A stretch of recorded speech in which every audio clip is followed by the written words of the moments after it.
कौन है जो सपनों में आया, कौन है जो दिल में समाया।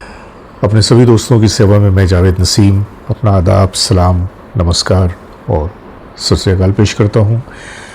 दोस्तों, मुझे इस बात का एहसास है कि आजकल मेरे और आपके दरमियान का जो फासला है थोड़ा सा बढ़ गया है।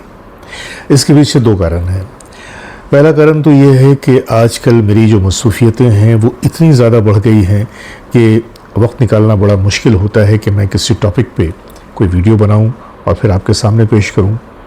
लेकिन ऐसा भी होता है कि जब मैं मौका निकाल के वीडियो बनाता हूं, उससे बड़ी ही लगन, बड़ी ही मोहब्बत के साथ आपके सामने पेश करता हूं, तो आप लोगों की जानिब से आजकल वो रिस्पांस नहीं मिलता। तो ऐसे में दिल छोटा हो जाता है। लेकिन बहरहाल ये जो सिलसिला है, इस सिलसिले को मैं ख़त्म तो बिल्कुल नहीं करूँगा, क्योंकि ये जो हमारा और आपका रिश्ता है, मुमकिन है कि इसमें वक्त कभी कभी थोड़ी सी ठंडक ला दे, लेकिन रिश्ता तो ख़त्म नहीं हो सकता। आज एक छोटा सा वीडियो लेकर मैं आपके सामने आया हूँ और इस वीडियो को लेकर आने की एक वजह हो गई। एक शेर है, दिल बदल जाता है, जज्बात बदल जाते हैं, वक्त के साथ ख्यालात बदल जाते हैं। ये शेर मैंने बचपन में सुना था और उस वक्त इसकी जो तफसीर है मेरी समझ में नहीं आती कि ये कैसे मुमकिन है कि दिल बदल जाएगा, जज्बात बदल जाएंगे, वक्त के साथ ख्यालात बदल जाएंगे। लेकिन रफ्ता रफ्ता मुझे इस बात का इदराक हुआ कि ऐसा होता है और ऐसा ही होता है। आज मैं आपके सामने जो कहानी पेश करने वाला हूँ, ये आज के दौर के मायानाज गुलकार अभिजीत भट्टाचार्य की है। अभिजीत भट्टाचार्य हमारी इंडस्ट्री का एक ऐसा मजबूत नाम है कि मैं समझता हूँ कि हर वो शख्स जो फिल्म इंडस्ट्री के से वाबस्ता है या फिल्मी गाने सुनता है, वो अभिजीत के नाम से वाकिफ़ ना हो, ऐसा हो ही नहीं सकता। कानपुर में इनकी पैदाइश सन 1958 में हुई थी और बचपन से ही इन्हें संगीत का शौक़ था और ये जो शौक़ था दिन ब दिन बढ़ता चला गया। रफ्ता रफ्ता इन्होंने किशोर कुमार साहब के गाने गाने शुरू कर दिए और जब किशोर कुमार के गाने गाने शुरू कर दिए तो इन्होंने बर्मिला ये कहना शुरू कर दिया कि किशोर कुमार दुनिया का सबसे बड़ा सिंगर है और किशोर कुमार जैसा कोई हो ही नहीं सकता। बल्कि कई एक मौक़ों पे तो उन्होंने ये भी कह दिया कि किशोर कुमार की आवाज़ तो इंसान की आवाज़ नहीं, भगवान की आवाज़ है। ये उनकी श्रद्धा का प्रतीक था, क्योंकि जब हम किसी से बहुत ही शदीद मोहब्बत करते हैं तो हमारी जो अंदर की जो एक आवाज़ होती है वो उसे कहीं ना कहीं ले जाके भगवान के सामने खड़ा कर देती है और हम उस इंसान का एक भगवान से मुकाबला शुरू कर देते हैं। लेकिन बहरहाल भगवान तो भगवान है और इंसान इंसान है। लेकिन कुछ इंसान ऐसे भी होते हैं कि जिनके अंदर भगवान ने ऐसी सलाहियतें दे दी हैं कि लोग उन्हें भी भगवान समझ बैठते हैं।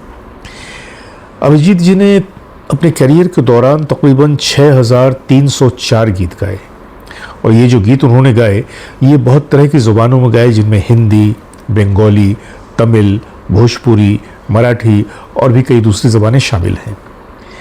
जब इन्होंने इंडस्ट्री का रुख किया तो ये मैं आपको बता दूं कि इन्हें सबसे पहले जो मौका दिया था वो आर.डी. बर्मन ने दिया था एक बंगाली सॉन्ग के लिए और वो बंगाली सॉन्ग काफ़ी पॉपुलर हुआ था।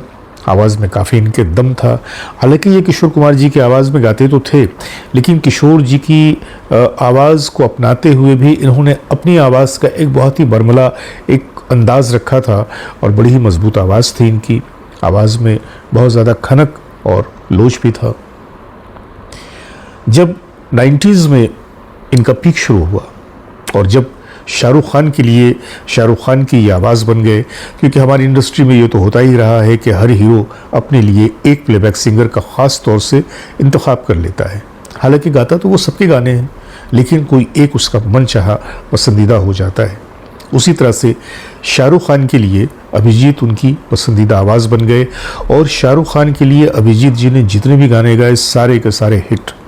बल्कि अगर मैं ये कहूँ तो गलत नहीं होगा कि अभिजीत भट्टाचार्य ने अपने कैरियर के दौरान जो बेशतर गाने गाए वो बेशतर गाने हिट ही हुए। तो ऐसा क्या हुआ कि जिसके लिए मैंने ये वीडियो बनाया। हाल फिलहाल उनके वीडियोस बड़े वायरल होने लगे और लोगों में एक चमगुइयाँ स्टार्ट हो गई कि आखिर ये अभिजीत को क्या हुआ। सारी ज़िंदगी तो उसने किशोर कुमार की प्रशंसा की, उनके गुणगान गाए, उनके ही गीत गाते रहे, उनके गीत गाकर इनकी अपनी छवि बनी। तो अचानक ये रफ़ी साहब क्यों करने लगे? जी हाँ, ऐसा ही हुआ है। क्या है वो बात? आज मैं आपके सामने उसी बात का जिक्र करने जा रहा हूँ।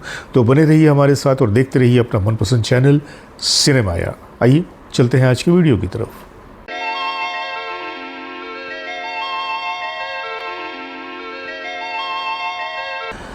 तो दोस्तों, जैसा कि मैं कह रहा था कि वक्त के साथ चीज़ें बदलती हैं, लोगों के ख्यालात भी बदल जाते हैं और ऐसा ही कुछ अभिजीत भट्टाचार्य के साथ भी हुआ। अभी हालिया उनके कुछ रील्स और कुछ इंटरव्यूज़ आए जिसमें उन्होंने एक बात कही कि रफ़ी साहब की तुलना किसी और से नहीं की जा सकती। मैं जब जिस ज़माने में मैं किशोर कुमार जी को सुनता था और मुझे लगता था कि भाई वाह, किशोर कुमार से बढ़कर तो कोई आवाज़ हो ही नहीं सकती है। तो शायद मेरी जो संगीत की समझ थी वो एक हद तक थी, और जिस हद तक थी वहाँ पे जाकर मैं समझता था कि किशोर कुमार जी से बड़ी और बेहतर कोई आवाज़ ही नहीं है। लेकिन जैसे जैसे मेरी संगीत की समझ बढ़ती गई, मैं तजुर्बा हासिल करता गया, तो मैंने देखा कि रफ़ी साहब, क्या बात है। जब रफ़ी साहब का जिक्र आता है तो एक बेसाख्ता मुंह से वाह निकल जाती है। और रफ़ी साहब की आवाज़ का ये जादू था कि उनकी आवाज़ की जवानी आखिर दम तक वैसे ही बरकरार रही। उनकी आवाज़ की जवानी कभी ख़त्म नहीं हुई। हालांकि एक उम्र के साथ लोगों की आवाज़ पे उनके उम्र का एक असर होता है, लेकिन रफ़ी साहब की आवाज़ तो बिल्कुल सदाबहार थी। मैं आज उन्हीं की आवाज़ में आपके सामने एक ऑडियो पेश कर रहा हूँ। देखिए कि आज के हमारे जाने माने अभिजीत भट्टाचार्य जी रफ़ी साहब के बारे में किस तरह के खूबसूरत अल्फाज का इस्तेमाल कर रहे हैं। हालांकि उन्हें इस चीज़ के लिए काफ़ी भुगतना भी पड़ रहा है। लेकिन आइए चलिए पहले उस ऑडियो को सुनते हैं। गाना आया ना, एक गाना आया था, आपको मालूम है?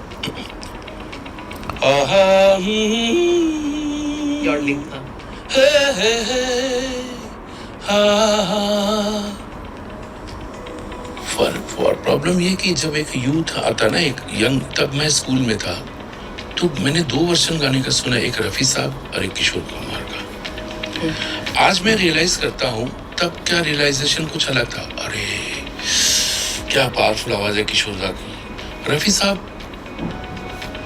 को मैं इतना इम्प्रेस नहीं किया, लेकिन अब जब मुझे समझ में आता ना, तो अभी ऐसा लगता है कि रफ़ी साहब ने कैसे इस गाने को इतना अलग तरह से बना कि ये रफ़ी साहब का गाना था। तब मेरे को सेंस आया कि एक होता ना कि अब क्या हो रहा है, ये क्या हो रहा है, अच्छा यही गाना, अच्छा ये रफ़ी साहब, ये किशोर कुमार। तब मुझे समझ में आया कि ये किशोर कुमार होते, ये किशोर कुमार होता है। अब समझ में आया कि रफ़ी क्या होता है। अरे बाप रे बाप। अभी मैं, आप मेरे बहुत से अभी मेरे गाने जो मैं करूँगा, तो रफ़ी साहब के बहुत से गाने होंगे और उसमें मुझे काफ़ी ट्रोल किया जाता है। अरे यार, ये किशोर कुमार का गाना अच्छा गाते हैं, रफ़ी साहब को क्यों टच किया, क्यों? अरे इडियट, सॉरी। सुनने वाले वो लोग सोच कैसे लेते कि ये किशोर दा का गाना है, ये रफ़ी साहब का गाना। ऐसा नहीं होता, ये गाना है, ये गाना है। लेकिन ये भी अच्छी बात है कि लोग बोलते हैं ये किशोर कुमार का गाना है, रफ़ी साहब का गाना है। मुझे जब मालूम पड़ा कि एकदम से किशोर कुमार जी का जब गाना आया ना, यूथ, रफ़ी साहब का यूथ कभी गया नहीं। लास्ट के उनके गाने सुन, तेरी गलियों में, तेरी गलियों में ना रखेंगे कदम, और भी लास्ट के गाने आप देख लीजिए, दर्दे दिल दर्दे जिगर, and modern singing, never outdated गाने, ये पुराना नहीं, ऐसा नहीं हुआ।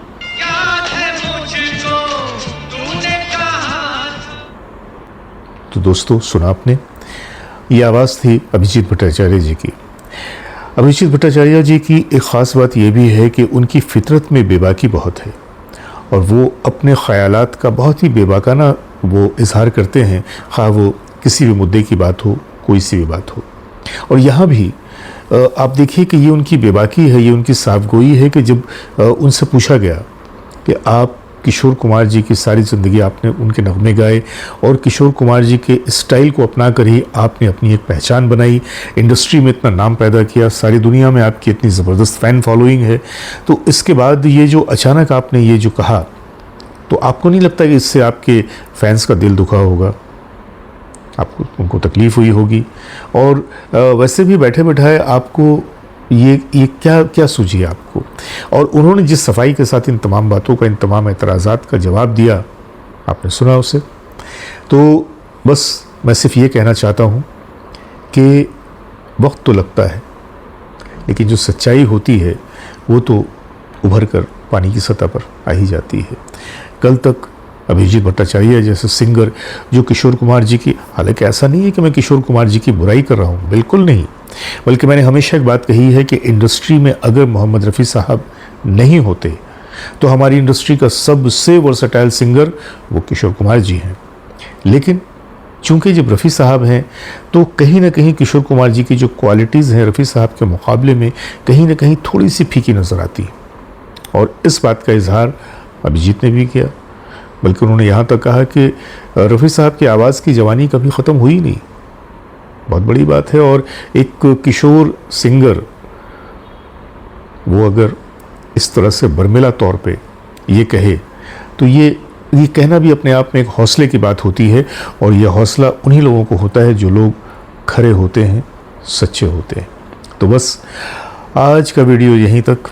अपने दोस्त जावेद नसीम को इजाज़त दीजिए, बहुत सारी मोहब्बतों के साथ। नमस्कार, खुदा हाफिज़।